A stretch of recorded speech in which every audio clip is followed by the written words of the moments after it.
Black Rabbit is one of Netflix's latest releases on the platform, and starring Jason Bateman and Jude, that was enough to have me hooked and drawn in from the off. Focused on two brothers, Jake and Vince, as we saw their similarities amongst their completely different personalities. The lies, scheming, debt, and drive that they both had due to their difficult childhood showed that they ultimately couldn't escape their pasts, and it impacted their present day.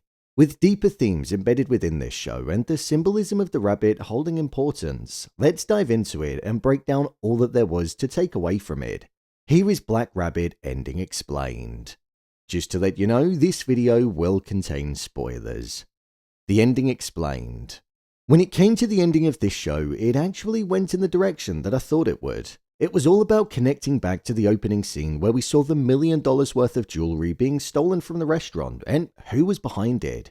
With Vince being somebody that owed $140,000 to Mancuso's son, Junior, and his partner Babbitt, we saw that even though the brothers raised the money, Jake utilized the money to instead invest in the pool club, showing that he was putting the ambition that he had and the desire to be closer to Estelle over the safety of his and his own brother's life. This is what ultimately led the henchmen to attack Vince, and where they found out the information about Anna, who was causing the police to sniff around the restaurant and delay things, which then caused them to accidentally kill her.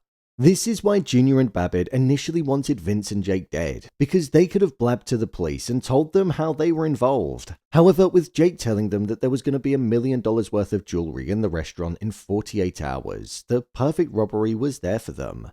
However, this was what caused the brothers' relationship to hit the lowest point that it had ever been at, and for them to part ways with one another. Episode 5 was all about the brothers' bond being strong and building, and us seeing them together and content with one another for the first time. But it then all came undone right at the end, with the other story in the show going on around Jules and the fact that there was the video footage of him putting substances in people's drinks and then assaulting them. Campbell offered Jake $500,000 to get rid of the footage.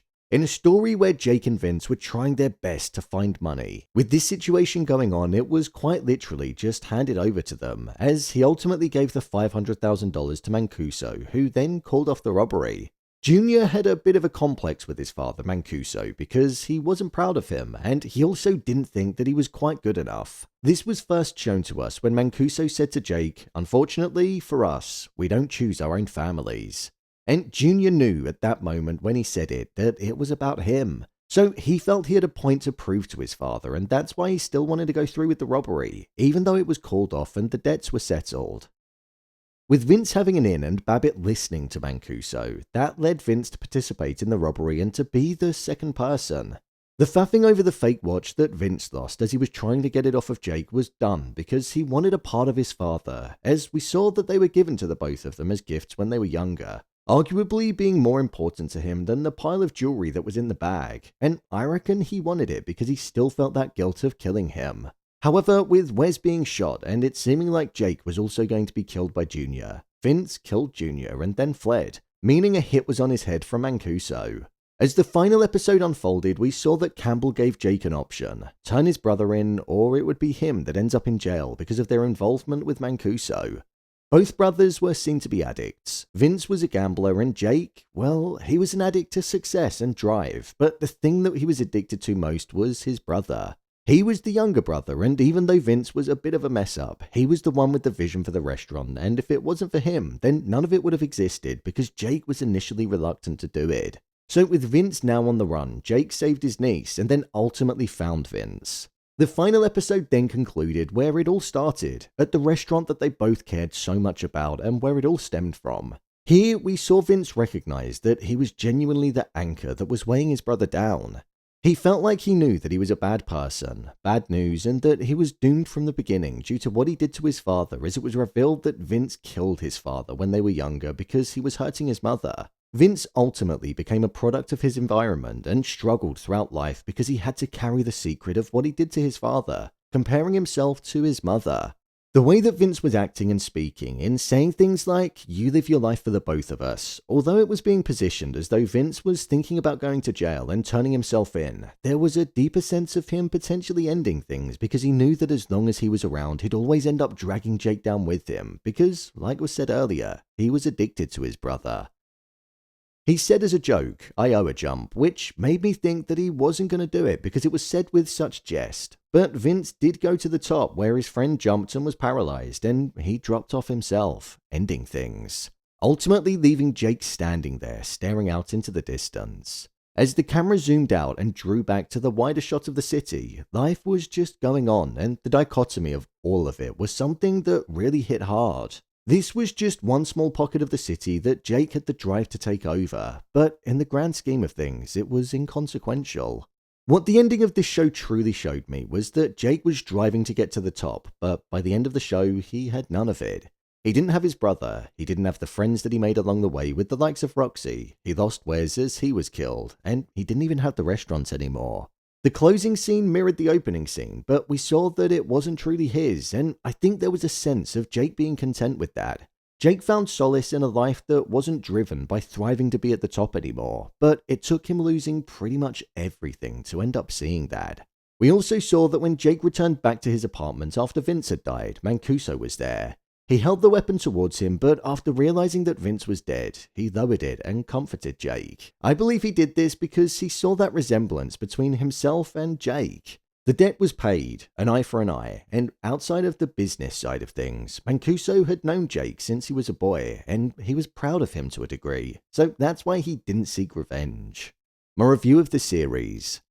I'm quite torn on this show because it was one that I think I really enjoyed watching, but at the same time, it was just a little bit too long for its own good. I don't think it needed 8 episodes, I think 6 or 7 would have been the perfect amount for it. I just felt like by the end, because many of the episodes were over an hour long, it felt like it just became a bit too predictable with the direction that it was going in, and I found myself just waiting for it to progress forward. It felt like it just kept on looping back to the brothers being chased around. With regards to the story, I thought it was really engaging, and the deeper themes that were embedded within it were clear to see, so it allowed the story to feel like there was a lot more going on when compared to what we were seeing at the surface level, so I liked that.